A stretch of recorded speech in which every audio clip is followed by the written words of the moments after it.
Hi guys again, welcome again for another unboxing of Bon Telter channel. Okay, ang susunod nating character, hindi lang isa, kundi dalawa. Matatawag ko itong isa sa mga power couple. Hindi nga lang sila superhero, pero sila ay super villain. Okay? Yung unang lumabas ay yung favorite natin na hero, pero clone siya. Nagkaroon sila ng away ni Peter Parker or Spider-Man. Nahulog siya sa goo.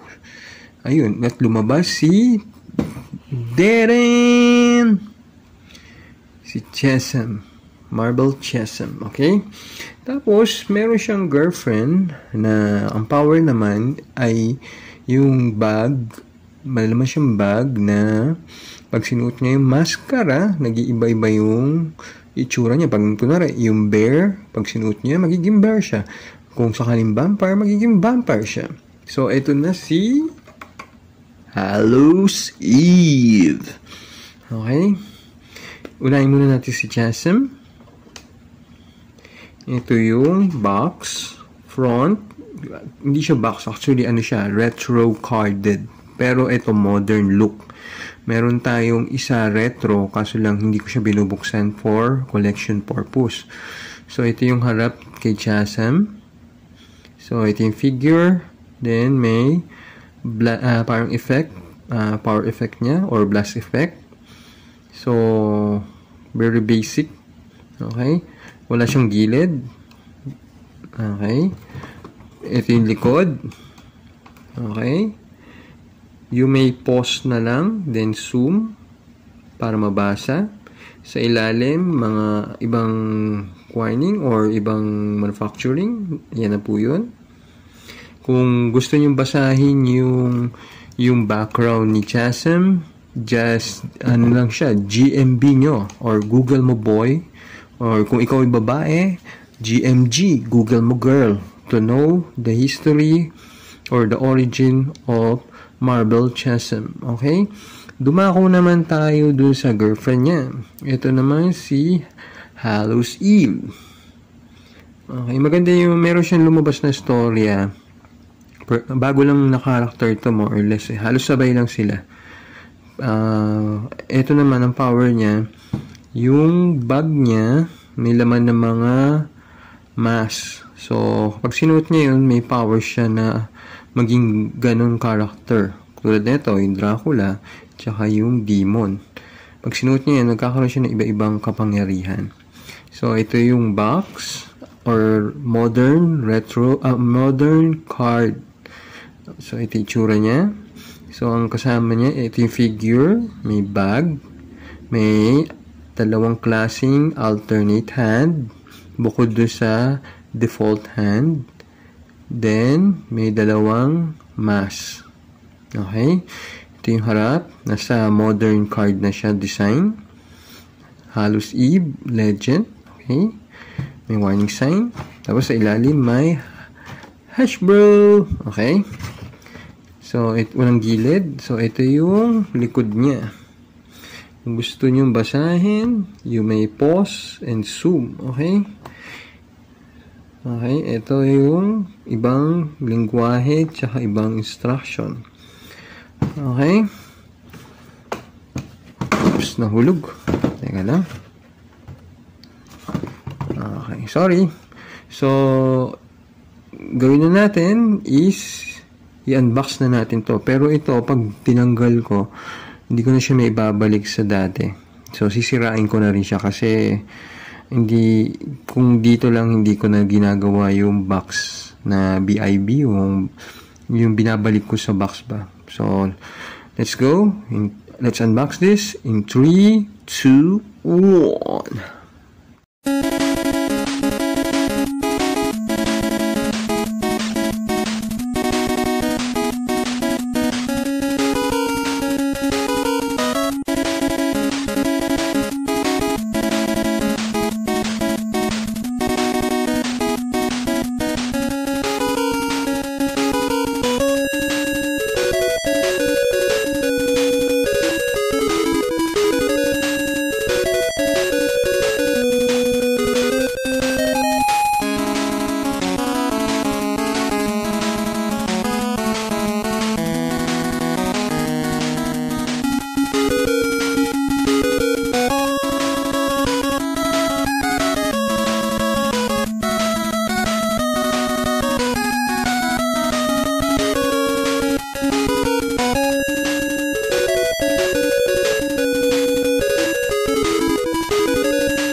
ito na yung dalawang figure natin, si Chasm at si Hallows Eve. So, sukatin lang natin sila. Okay, ito yung metro. Almost 6.25 inch siguro. Tapos si Hallows Eve nasa 6. Kung sa pointed natin siya titignan, mga 6.25 din yung kanyang taas. Okay, so ito yung dalawa. Ito yung power couple ng modern ngayon. Dati si Deadpool tsaka yung nakalimutan ko yung pangalan nung naging bride niya. So ito na yung tingin ko na bago. Si Chasm, ayun nga, dating clone, siya yung clone si Ben Reilly na naging masama dahil sa nahulog siya sa goo, parang slime ba yun? Then naging Chasm siya. Tapos ito naman si Hallows Eve. Alam ko binigyan siya ng, hindi ko alam kung si Goblin Queen ba yung nagbigay sa kanya ng power, yung bag na may iba-ibang klase. So, tingnan natin. Si Chasm muna, wala siyang alternate hand. So, at is lang siya. Yung figure lang talaga mismo. Okay? Tapos, meron siyang dalawang power effect ba to? Yan, power effect. So, nilalagay yan sa kamay. Ito. Iikot mo lang siya. Teka lang. Iikot natin siya. Wait lang. So, parang ganyan. Para magkaroon siya ng parang effect sa kamay. Ganun din sa kabila. Yan. Very basic lang. Okay? Pero ito, ano to, Spider-Man to eh. Mold to ni Spider-Man. Ibang paint lang. Okay. Tingnan natin. Meron siyang butterfly joint. May butterfly joint siya na pwedeng, okay, yan. Okay. Ganyan. Tapos, naiikot siya ng 360. Okay. 360. Tanggalin muna natin tong effects niya. Baka magka-problema. So, yun nga. Then, sa arms niya, yung kanyang muscle, bicep ba to? Meron siyang cut dyan. Yung kanyang elbow, hindi siya pinless, kitang-kita, pero okay lang kasi naka-block naman din. Double jointed. Okay. Double jointed siya. Tapos meron siyang braces ito. Ito yung bracelet pala, sorry. Sa kamay, naka-close fist lang yung kamay niya. May pwede mong galawin. Up and down. Okay. Tapos, yung kanyang ulo, matitingala mo siya ng ganyang kataas. Then, ganyang kababa. Ganyang kababa. Then, yung abdomen, mabababa mo siyang ganyan. Then, maiangat mo siya ng ganyan. Okay, medyo good siya. Kasi Spider-Man sculpt to eh. Tapos, meron siyang sa waist, nagagalaw din at twist. Okay. Then, sa kanyang hita, mai-split mo siya ng ganyan. Okay. Ganyan, mai-split mo siya. Tapos, sa kanyang hita, may cut din. Ayan. Then, sa kanyang knee, tuhod, hindi rin naka-pinless. Pero okay lang kasi black naman yan. So, tingnan natin kung double jointed. Double jointed siya, nani. Tapos, sa boots, meron siyang cut. Boot cut ba yun kung tawagin para magalaw-galaw mo. Very basic to sa mold ni Spider-Man. Okay. Merong isang Ben Reilly na ganito rin ang itsura siguro. Pero hindi ko siya nabuksan eh. Okay. Tapos yung kanyang, yung kanyang paa. Okay. Pwede mo siyang i-ganyan. Pwede rin siyang i-ganyan. Okay. Tapos yung sipa niya, paharap, ganyan. At ang sipa niya pa atras, ganyan lang. Kasi natatamaan siya ng yung butt niya. So hindi maganda yung lahat naman ng more or less lahat ng Marvel Legend figure ganyan eh. Okay. Tapos tingnan natin yung pinaka-itsura niya. Yung paint, yung paint niya. Ang ganda yung paint niya rito. Tapos ito. Okay. Maganda yung sa likod din. Okay. Wala siyang masyadong sa baba, sa lower. Maliban lang dito. Dito yung sa mga yan. Okay. Sa head naman niya, kung makikita nyo. Okay. Malabo. Yan. Ganda, no? Pero paint lang to. Pero kung tatanggalin mo to, wala siyang itsura. Wala siyang mukha. Bilog lang. Yan. Siguro yung isang Spider-Man, ganyan din ang itsura. Okay. Kung collector kayo ng bilen ni Spider-Man, I suggest na kukunin nyo rin to for Rogue Gallery ni Spider-Man. Okay. Yung susunod, yung girlfriend niya, ito naman, si Hallows Eve. Yan. So, itsura niya, ganda. Naalala ko si Harley Quinn sa kanya.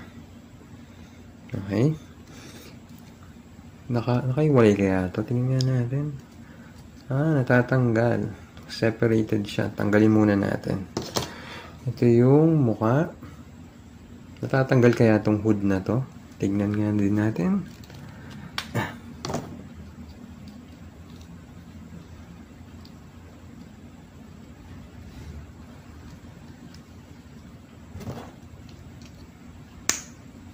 Nakadikit siya. Hindi siya matanggal. So, ibalik ko lang. Okay. Yung kanyang pagyuko, kanyang pag-tilt pataas sa ulo, medyo hirap. Dahil kasi tinatamaan na itong hood. Pababa naman. Ganyan. Halos wala ring pagbabago dahil tinatamaan naman dyan sa harapan. Okay. So, yung kamay naman niya, naiikot ng 360 degrees. Okay. Tapos yung kanyang kamay, yung sa bicep, may cut siya. Cut. Okay. Then, yung elbow niya, naka-pinless. So, pinless. Okay. Mahirap. Okay. Pero double jointed elbow na rin siya. Okay. Tapos yung kanyang kamay, yan. Then, naiikot mo siya ng 360. Then, pwede mo siyang angguluhan. Okay, natutwist siya. So, dako naman tayo sa kanyang katawan, abdomen. Pwede siyang tumindig pataas na ganyan. Okay, ito yung normal. Then, ito yung tingala. Okay? Tapos yung pababa naman, ganyan lang. Ganyan lang ang kanyang baba. Tapos, wala rin siyang waist twist. Yung nag-twist niya. Yung sa waist, walang cut. Very basic yan sa mga female molds. Okay? Ng Marble Legend. Okay? Tapos, yung kanyang hita, may cut din. Ito, makikita nyo. May cut siya. Okay? Tapos, makaka-split siya ng ganyan. Okay, ganyan ang split niya. Sa likod. Okay.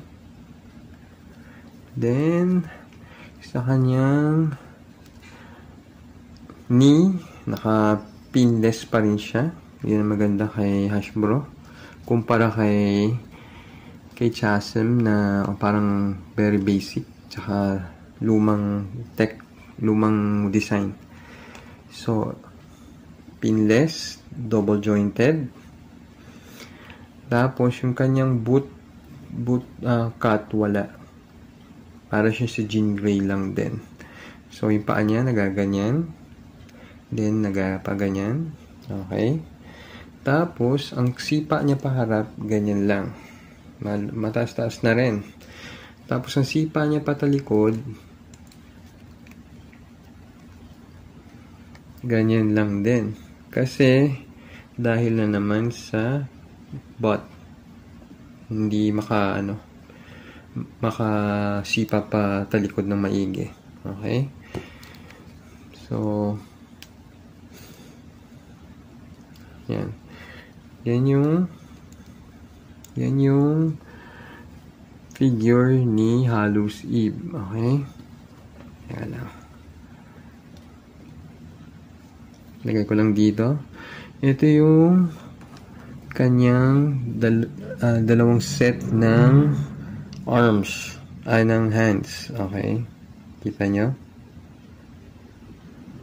Okay? Tapos, ito, close hand yan. Ito naman yung open hand. Okay? Open hand to. Tapos, yung kanyang default hand, grabbing hand siya. Grab para hawakan niya yung itong dalawang mask. Okay, mask niya na pag sinusuot nag-iiba siya. Okay, titignan natin kung fit ba yung mask.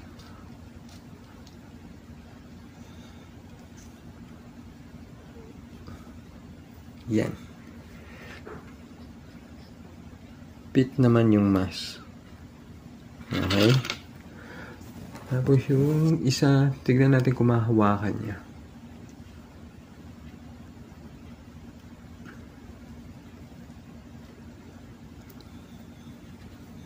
Nahawakan naman niya. Maganda. So, ito si Hallows Eve. Okay. Tanggalin lang natin. Balik lang natin. Okay. So,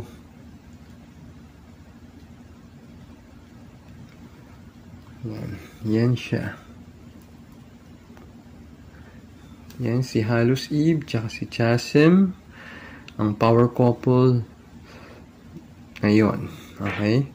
So, tingnan natin yung size comparison in 3, 2, 1. Hi guys, again, bago tayo mag size comparison, may natuklasan lang ako na yung hood pala ni Hallows Eve ay natatanggal. Akala ko nung una may glue na nakadikit yung ulo, wala pala. So separated siya. So ito na yung itsura ni Hallows Eve pag walang hoodie. Okay, tanggalin ko lang yung bag tsaka yung balabal niya. So ito yung itsura niya, para siyang si Joker. Ayan o, ganda ng pagkakangiti. Yung buhok niya, Maganda rin.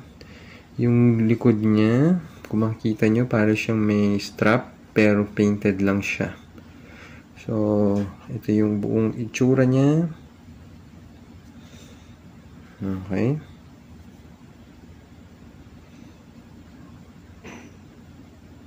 Yan. Ang ganda ng kanyang sculpt. Kahit sabihin natin hindi siya masyadong kilala.